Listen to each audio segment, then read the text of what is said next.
Good evening, everybody. Thank you so much for coming. This is so exciting to be in this beautiful space and this fabulous energy in this room, and we're just thrilled to have you here. My name is Jennifer Kraft. I'm a partner at SeyFarth Shaw in our Chicago office in the Employee Benefits and Executive Compensation area.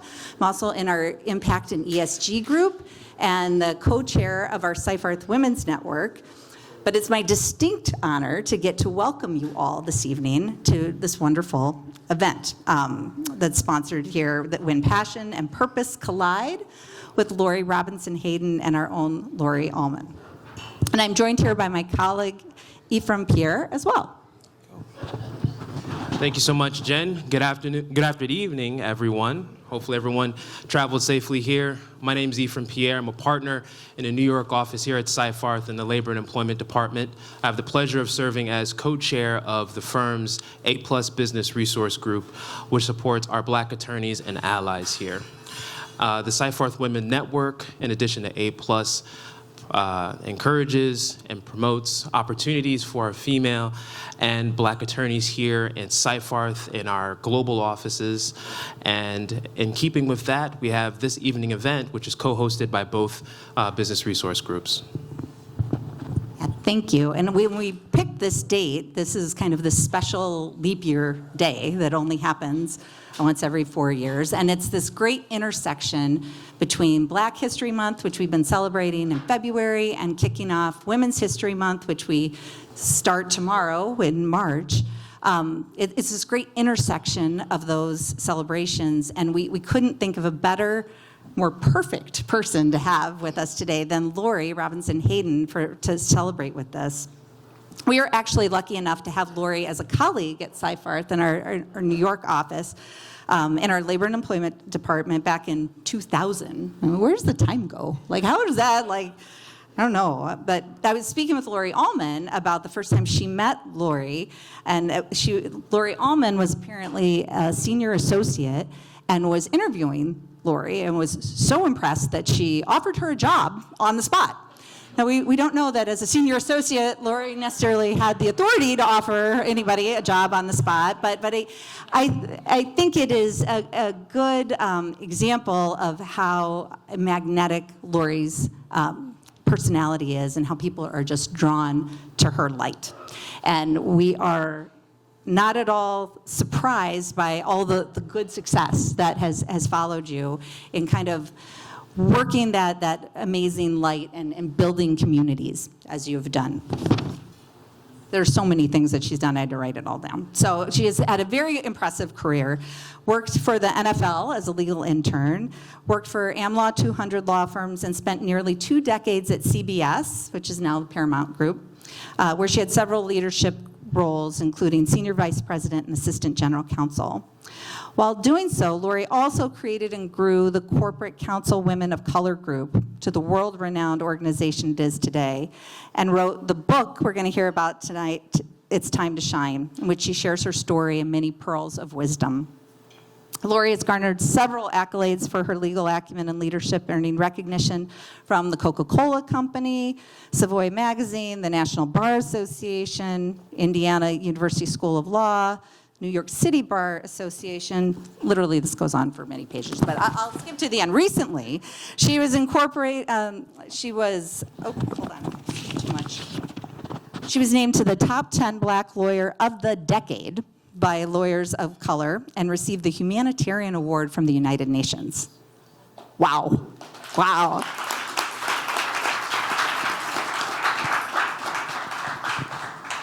Now, tonight is a particularly exciting event because it's really a celebration about how whatever diversity traits you may have, whether it be gender identity or race, how that can come together to create a successful career in this challenging profession. And we think another person that epitomizes this is our own chair and managing partner, Laurie Allman.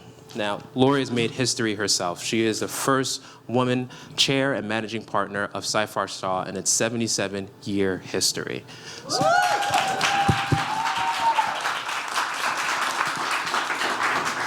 She is a nationally recognized employment litigator and counselor who has been honored by well-recognized legal publications and organizations such as Chambers USA, Legal 500. The list, again, goes on. The American Lawyer, Best Lawyers in America. Crane's New York Business named Laurie one of its 2020 Notable Women in Law, and BTI has selected Laurie as a Client Services All-Star. But personally to me, she is a trusted mentor, an ally, and just an exceptional leader that we're fortunate to have here at SeyFarth. Throughout her career, Laurie has been a champion of diversity and inclusion and supporting the careers of women and persons of color, including myself. And this has been emblematic in her career tonight, because back in 2004, Laurie's insightful guidance led SeyFarth to play a pivotal role in incorporating CCWC and laying the foundation for today's conversation. Laurie will lead us in an engaging conversation where we're going to explore Laurie Robinson-Haden's journey through her career of self-discovery and empowerment, and also her keen advice, and she was dropping pearls of wisdom just before we all sat down, to our associates here, which is captured in a book, It's Time to Shine. Afterwards, we're going to have a Q&A where you, the audience, are invited to ask questions, and we'll also have a portion where you can also receive a book and have a book signing. There's also CLE credit here, so we'll email you also information on that early next week. But without further ado, please join me in inviting Laurie Robinson-Haden and Laurie Ullman here for their conversation, and thank you.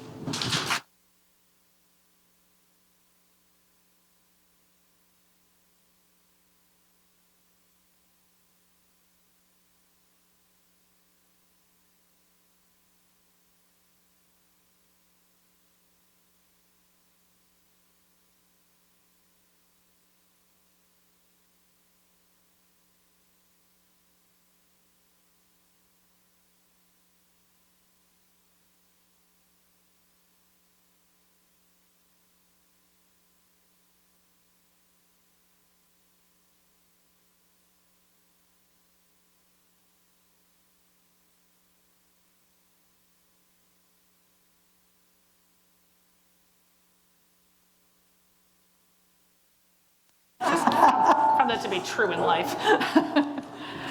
Can you hear us okay?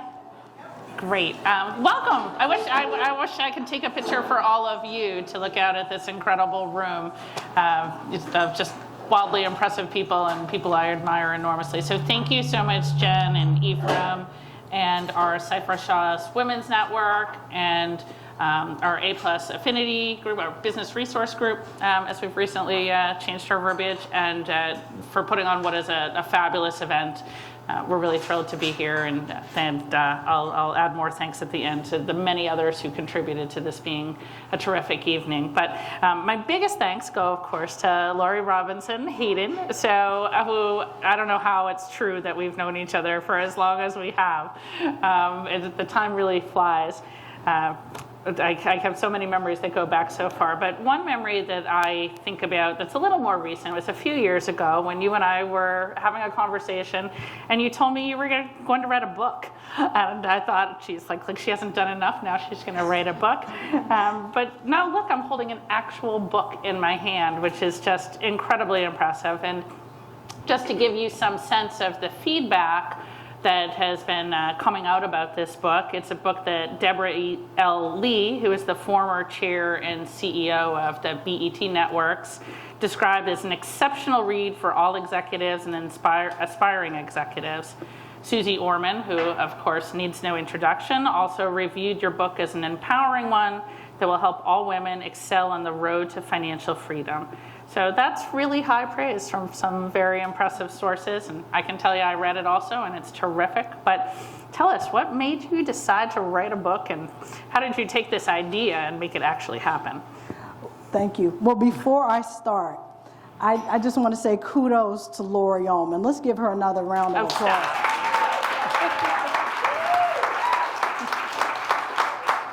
When I was a young lawyer interviewing for a job at SeyFarth Shaw, when I knew nothing, when I knew no one, she saw me. And she literally, before I left SeyFarth Shaw that day, I had an offer to join SeyFarth Shaw. And you know what I said? I'm coming before they change their mind. And I accepted right then and there. So Laurie, just thank you for being an ally. Thank you for your vision. Thank you for seeing me when I didn't see myself at that time. Well, it's pretty easy to see you. I'll say that. You know, your light shines very brightly. But I do hope I got permission from someone. I did the math. I was not a partner. But let's just say it was sometimes you have to make the right decision, and clearly it was the right one. Well, thank you again. Well, you know what? I have been practicing law for over 20 years. And I've been doing corporate counsel women of color for a little over 20 years. And what I noticed was that there were many executives of color who would come and they would go. And when they left, you would never see them again. They didn't leave what they learned. So then the next generation, we were just starting all over again. So I wanted to write this book so that I could leave my thoughts and my pearls of wisdom that I learned along the way from different people in a book and share it with college students and share it with other professionals. And what happened was I was talking to my executive coach, Zelda Owens, and I told Zelda, I said, you know, I would love to write a book. I would love to just put the things that I've learned along the way, document it, and share it with people. Because we all have experienced life, right? Mm-hmm. We can all learn something from everybody in this room. I don't care if you work on the first floor or the 30th floor. You have a story that you can share that we can learn from. And then she connected me with Kim Rouse, who was here, Kim. And Kim helped me to organize and execute the writing of this book. Kim, just stand up so we can see who you are. Kim Rouse. She helped me put this book together. So I'm excited about the book because, you know, coming back to SeyFarth Shaw, I feel like I've come full circle. And when I was a young associate, and I thought I knew everything, but I knew nothing when I look back. And I found mentors along the way like Michael Albom. Michael, raise your hand. And Eric Rosenfeld, I don't know if Eric is still here, but Eric was one of my mentors and so many others. And I'm just glad that I can share this with law students and those who are interested in learning pearls of wisdom. That's great. Excellent. So when I was reading It's Time to Shine, what I learned, and I shouldn't have been surprised, this was not Laurie's actual first book. Laurie's first book was called Dawn and Her Mom, and she wrote it when she was 8 years old. Because, as one does, right? And okay, right, some of us wrote like cute little books that our parents took from preschool and put away. Not Laurie. Laurie's book got published, and her mother helped her self-publish it, and then it went up for sale at the local bookstore for $1.50 a piece. And she sold 100 books and made $150 when she was 8 years old, which is pretty impressive. That's yeah, right, with inflation, who even knows what that is, right? You know, I mean, like a lot, probably, right? Yeah, that's a buck, right, exactly. So, you know, I think what this story tells you is that Laurie has obviously had, and you've obviously had, a very high level of motivation and entrepreneurialism from a very young age. So to what do you attribute that? You know, I have always enjoyed the creative side of my brain, and I've always enjoyed, you know, you may try things and fail. And I don't look at failure as something that I'm going to beat myself up over. It's something that I can learn from. But I always wanted to sell the hot dogs and the donuts and just to see how that process worked. Mm-hmm. And I always just wanted to be empowered. My mother and my father, they ended up getting a divorce when I was 8 years old. And my mother was a school teacher. She only made $30,000. And, you know, when I would go to her to try to keep up with the kids in high school and say, I need new shoes, I need a new shirt, and she's like, I don't have any money for that. And I just didn't like not being able to have because she didn't have.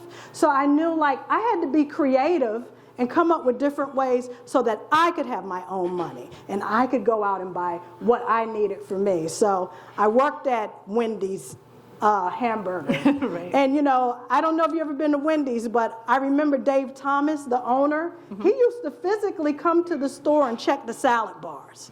And I know this is... Oh, no, I get it. And I mean, he was very hands-on, but I mean, I worked at McDonald's. I had my own check. I liked that. I got a job at the movie theater. I liked that. I started a car wash business, and then I didn't have to depend on my mom to tell me no. If I wanted a new pair of shoes, I could go to the store and buy it, and I just felt very empowered by using my creativity to not rely on anybody, but to rely on myself. And you said, this is not one of my scripted questions, I'm already going off my list, but you talk in the book about the importance of financial independence for women and women of color. So talk a little bit, why do you think that's so important and that's such a critical issue for women to think about? Well, when we started Corporate Counsel Women of Color, what we found was many of the lawyers that were part of our organization, they were first-generation lawyers.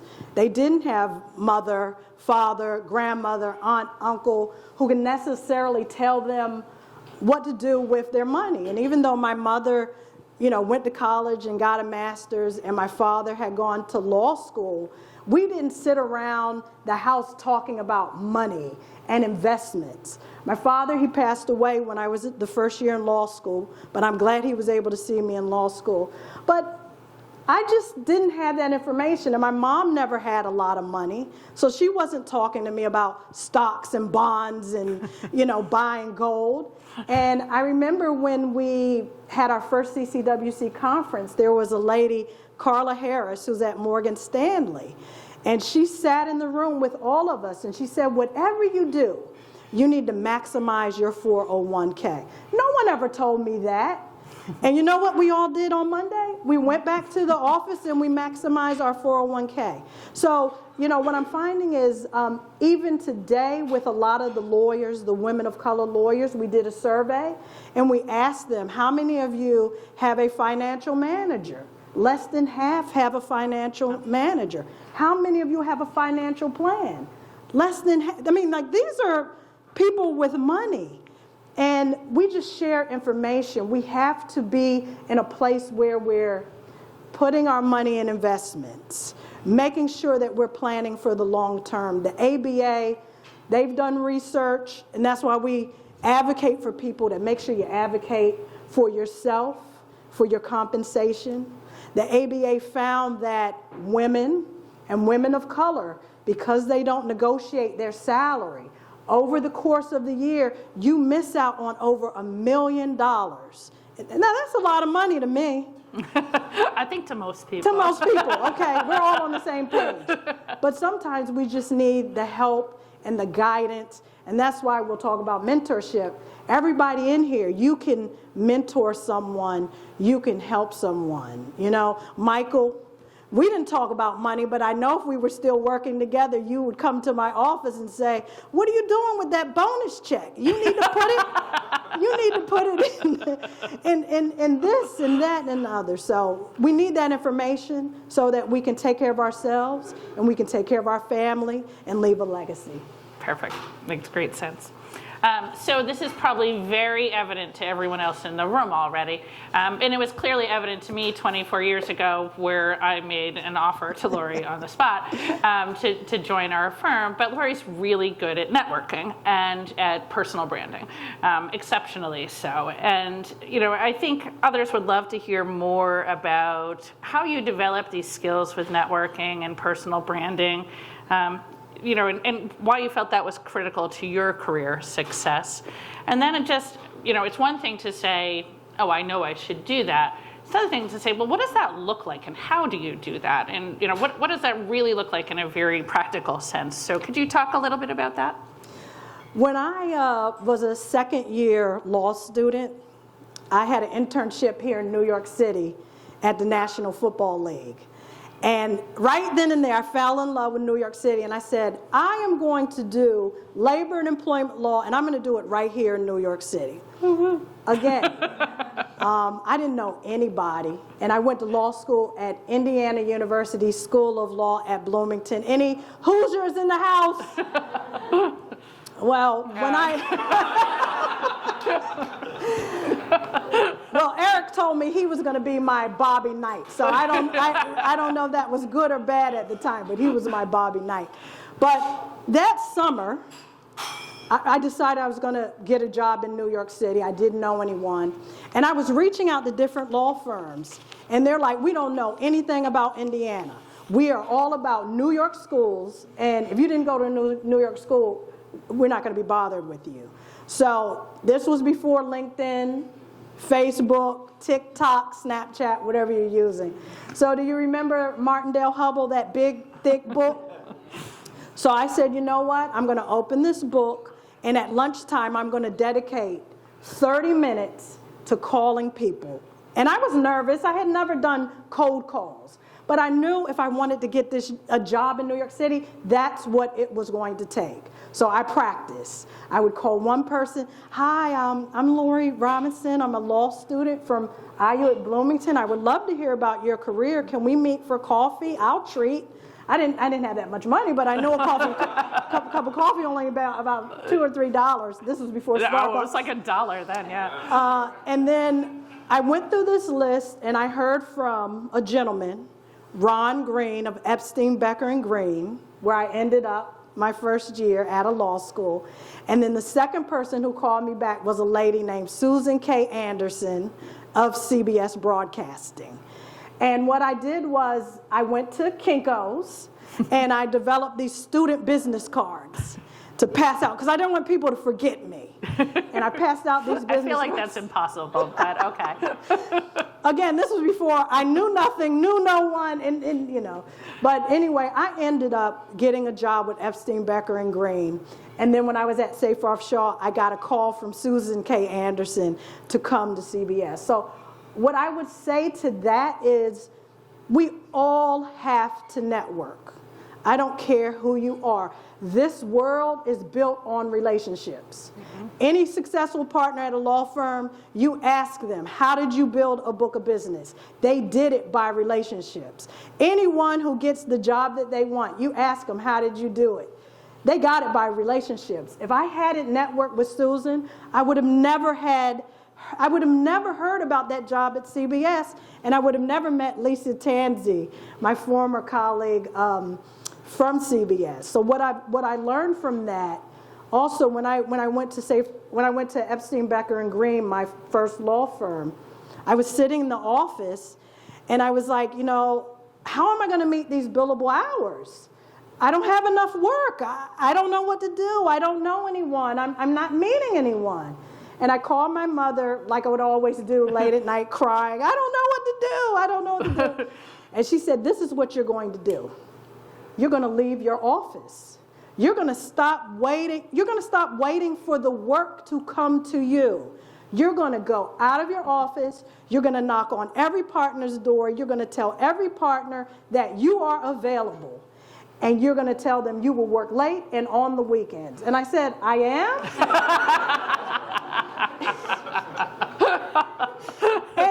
and I did. It made me get out of my comfort zone. But when I started going down the hallway, knocking on the door, asking for the training I wanted, asking for the development I wanted, that's when things started happening. And when I came to SeyFarth Shaw, I knocked on Michael's door, didn't I? And I said, I'm available. I can do your handbooks. I can write articles for you. And he became one of my mentors. And he was always ahead of technology before technology was big. I remember he came to my office and he said, you need to get organized. You need a Palm Pilot. Why don't you have a Palm Pilot? You need to be And I'm like, I went and got a Palm Pilot and I got organized. But you have to take control of your career.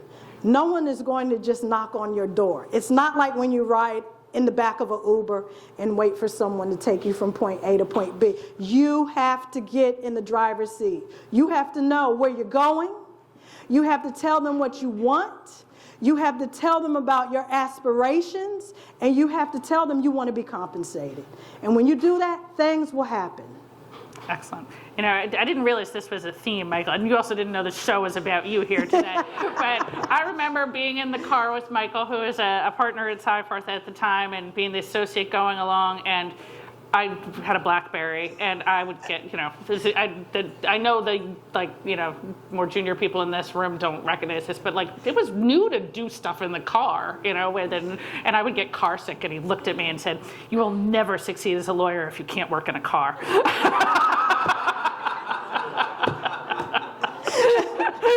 I don't get car sick on my iPhone. Don't worry. I learned my lesson. I would practice. I'd be like, okay, 2 blocks, and then put it away, and then 3 blocks, and then put it away.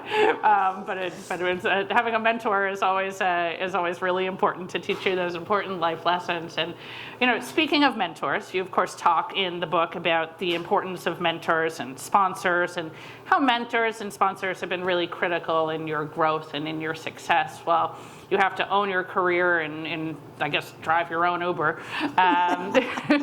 You also, you know, you haven't been afraid to seek out mentors and sponsors and to use those relationships to further your own goals and your own career. So I think most people, again, intuitively understand mentors good, sponsors good, I want those things, but are less clear on how do you really manifest that? How do you go about finding and identifying someone who will be a mentor to you? How do you figure out who's going to be a good sponsor? And then when you figure that out, how do you get them to invest and participate and want to be your mentor and sponsor? And then how do you make that relationship a success? So can you talk a little bit about my multi-part question? Well, you know, mentorship, you cannot be successful and you cannot do it alone. And for me, I was raised in Prince George's County, Maryland. Okay, thank you. Prince George's County is a predominantly African-American county. And then I went to North Carolina Central University, which is a historical black college. So by the time I got to New York, my mindset was locked in that my mentors have to look like me. My mentors have to be a woman, they have to be a woman of color or a person of color.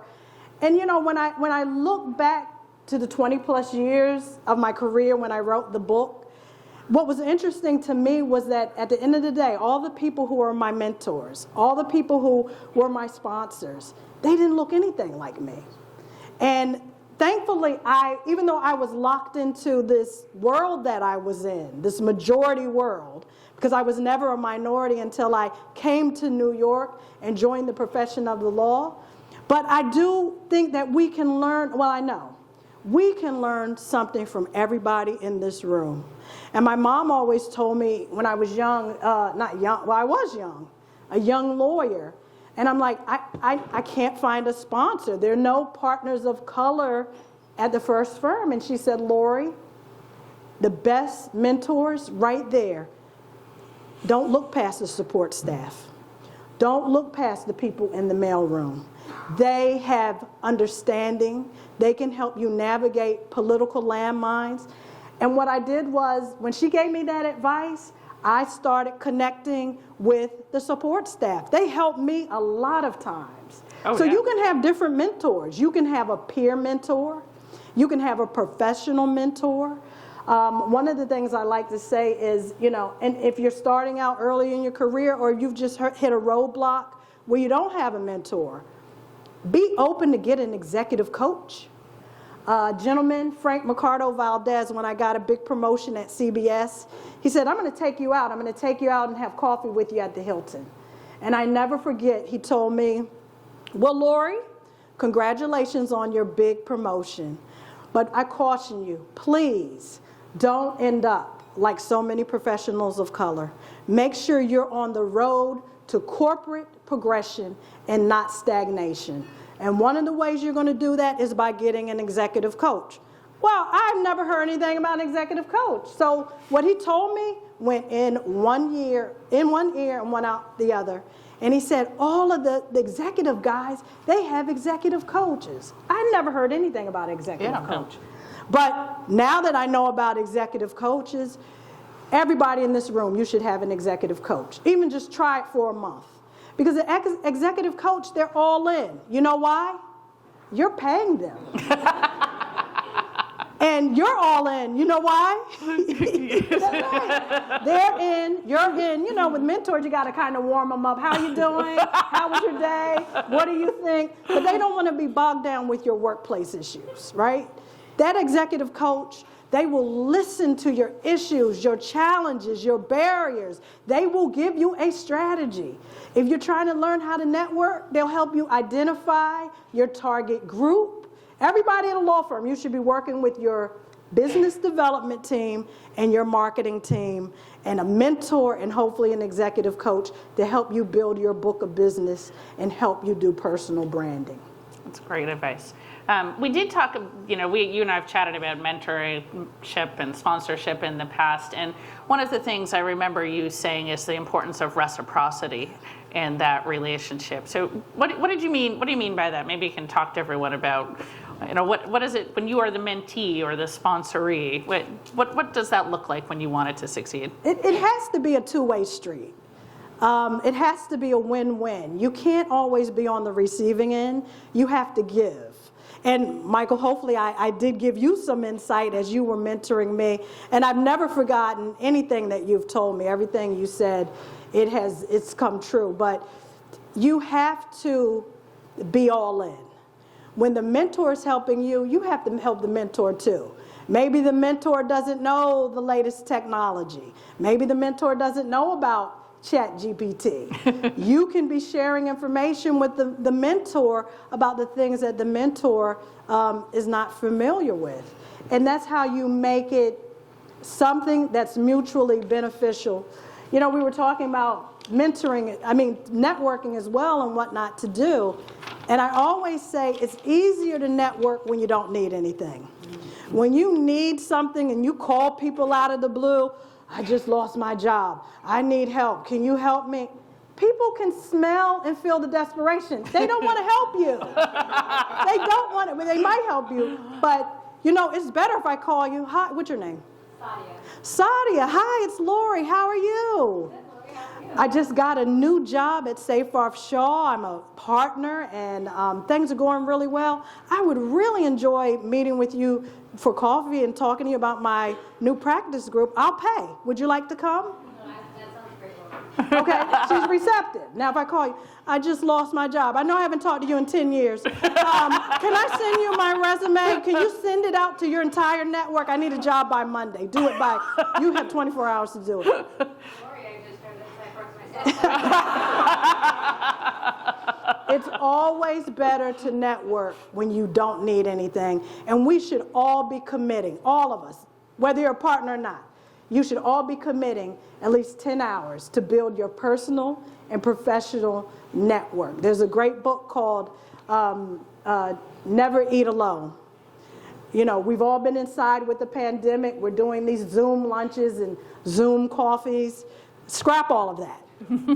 It's nothing like human connection. Once a week, go out to lunch with someone you don't know. Do not eat alone. Love it. Love it. So one of the things you also write about is the importance of not being afraid to take a stand and to be an advocate and to stand up for others. And so I thought your words about being an ally and an advocate that you wrote in the book were so powerful that, maybe you can actually just read an excerpt from the book, because I know I've been talking a lot about the book. I know everyone here who hasn't read it is going to read it soon, but maybe just while we're here, you could read a little excerpt from it, really about the importance of standing up against hate, which, unfortunately is too prevalent in the world today. Thanks, page 79. Okay. Thank you. Well, we've been doing labor and employment for 2 decades now, and we work with multiple clients. I have many members who work at different corporations, different law firms, and one of the things that I would say is that when it comes to hate is a spirit. And the only way you overcome hate is with love. And the way we overcome hate is we have to be each other's keeper. And, I've seen so many times in different settings, not at SeyFarth Shaw, of course, but at different settings where, you might be at a meeting and I'm just using an example. Lisa gives a great idea, and everyone discounts her idea, and then Roger gives the same idea, and everybody rallies behind it. And, we have to be the one to speak up for each other. You know what? I know Roger said that, but, actually Lisa said that about 10 minutes ago, and we have to speak up for each other. And so this is the quote that I really enjoy. First they came for the communist, and I didn't speak out because I wasn't a communist. Then they came for the trade unionists, and I didn't speak out because I wasn't a trade unionist. Then they came for the Jews, and I didn't speak out because I wasn't a Jew. Then they came for me, and there was no one left to speak out for me. So, allies, we're all in it together.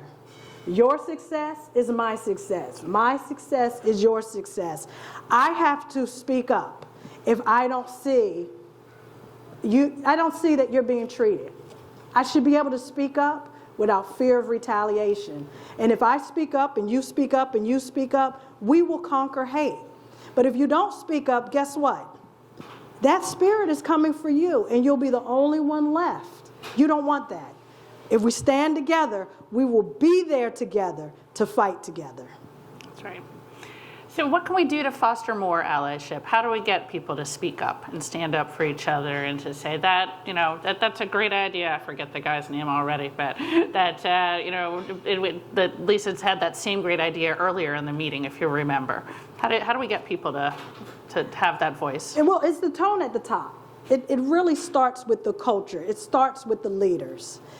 If the leaders are doing it and leading by example, it will cause everyone else to do the same thing. When I worked at CBS in the legal department, the general counsel at the time, his name was Lou Briskman, and he was a great ally. He supported women. He supported attorneys of color.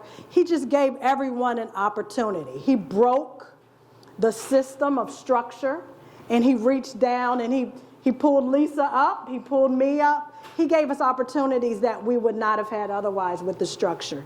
And I remember he used to have a leadership meeting with his general counsels.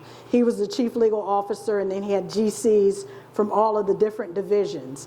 And at that meeting, he had a rule. Everyone gets a chance to speak without interruption. So we would go around the table, round robin, and I knew that I would have my chance to speak, and no one would interrupt me. And but for him carving out that space for me to speak, I may have been too nervous. I may have been too worried. Okay, they might not think I know what I'm talking about. But by his leadership in creating that atmosphere, it gave me the confidence in others to do that. So we do it by the leadership, setting the tone at the top. We do it by, just like you all have done tonight, you came here. You came here because you were curious. You came because you wanted to learn. We have to do that throughout the year. We should be doing that for every group. And we should all be curious and want to go to those events every month so that we can learn. If we learn and we understand, it takes away the fear and it takes away that competition. I don't believe Zelda puts it well, and I now quote it. I have to give you the credit. I don't believe in zero-sum mindset. We are in America, the land of opportunity, the land of abundance. There's enough to go around for each and every one of you. And your giving to me will not take from you. We can both have together. That's right. Absolutely. So you are, of course, the founder of Corporate Counsel Women of Color and the president and the CEO of an organization that today has over 5,000 members and over 10,000 affiliates who are participating in your programming, learning from you, obviously being inspired by you every time they participate. And I'm just going to follow her around and listen and get inspired, I swear. But that was, here we are, 20 years have passed since that amazing day. And I know we've even got a prop around here relating to it. And so I'm sure everyone here who wasn't there at the very beginning would love to hear a little bit more about how Corporate Counsel Women of Color became the powerhouse that it is today. Well, remember I told you I was from Prince George's County, Maryland. Went to thank you, the one, thank you. I went to a historical black college and university, and I had always been in the majority, never been in the minority, never known about barriers, never knew about obstacles. So when I got to New York, that was really the first time that I was a minority. And it just felt wrong to me. It felt wrong in that, you know, in my early careers, I just felt like, I felt a difference. You were the only. And I felt isolated. I'd never really felt isolated before. And I just knew something just wasn't right. Yeah. And I said, you know what, we need a support network. We have to support one another. So I would talk to different people at law firms, and they all felt isolated too. So fast forward, I went to CBS. And when I was there, we had a group of 10 women who were meeting for dinner. And Janet Charles, stand up, Janet, she was one of those 10 members. And Janet worked at Mercedes-Benz at the time. And again, like I said, many of us, we were first generation. We didn't know anything, but we knew we could try to help each other. So at this one dinner, I do have a prop because Janet brought it. And I don't even have this directory. But at the end of this dinner, I said, you know what? I'm going to create a networking directory. I'm going to send you all a template. It's going to have your name, your subject matter, and where you went to law school. This is before LinkedIn. This is before Facebook. I think they both stole my template. I know there's some IP lawyers I have to talk to after this What's session. the statute of limitations? Yeah. But anyway, those 10 people forwarded my little email to 5 people they knew. And by the end of the week, we had found 50 women of color.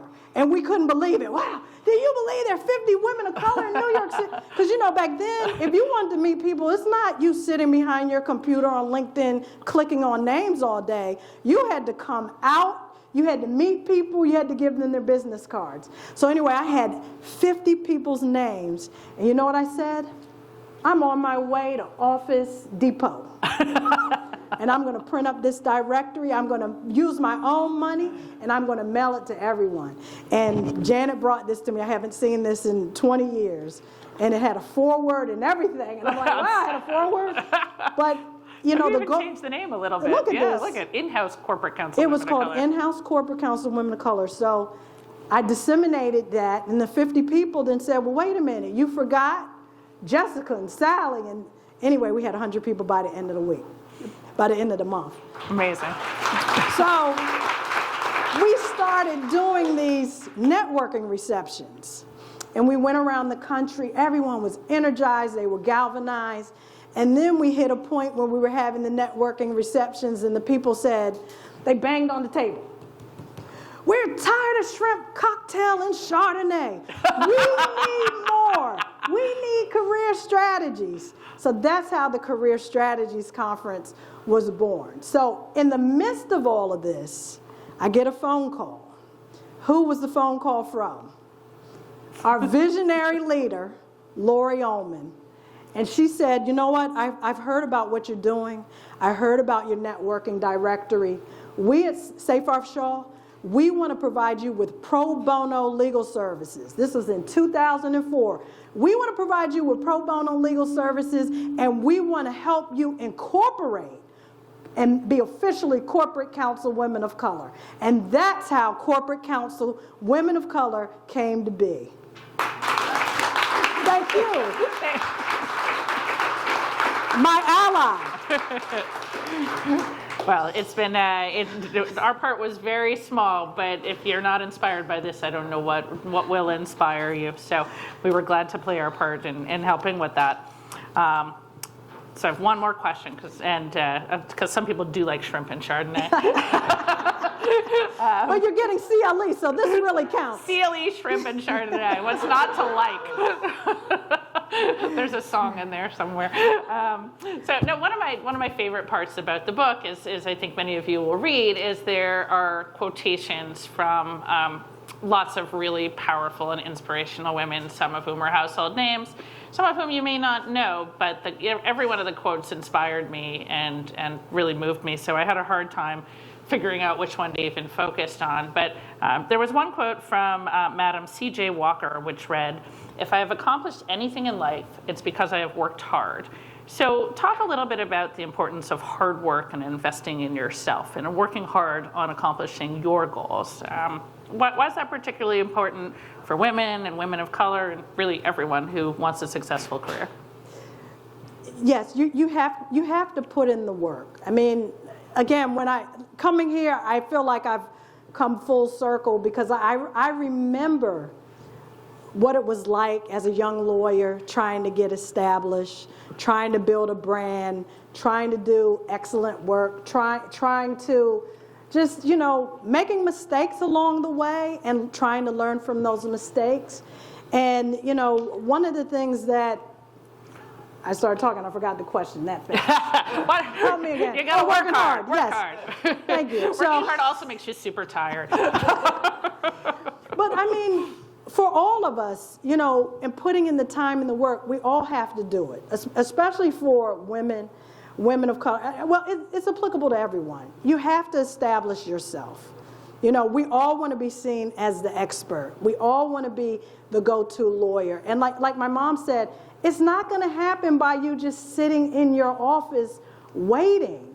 You have to do the things to put in the work, put in the time to build your network, build your book of business if that's what you want to do. If you're trying to build a personal brand, you have to put in the time. Are you writing articles? How many of you are writing articles? Okay, one person. Oh, no, I'd see a bunch of them. But, I'd see a bunch of them. and even with new technology, the ABA requires lawyers to stay on top of technology. Are you staying on top of technology? How many of you know ChatGPT? Okay, this is a good sign. So, especially for, I'll give you my perspective, as a woman of color, you have to work hard. Because in the workplace, there are nice people in the workplace, but there are also some not so nice people in the workplace. Other than at SeyFarth. Not at SeyFarth. I'm talking about Just generally. my collective. No, but I'm just saying my collective just what I've seen with people at different companies, and you have to navigate.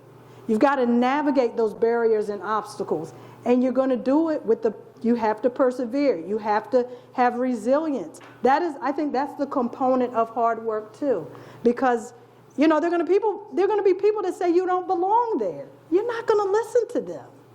You're going to say, I belong here. I finished law school. I am a powerful person. You can't stop me. And you know what?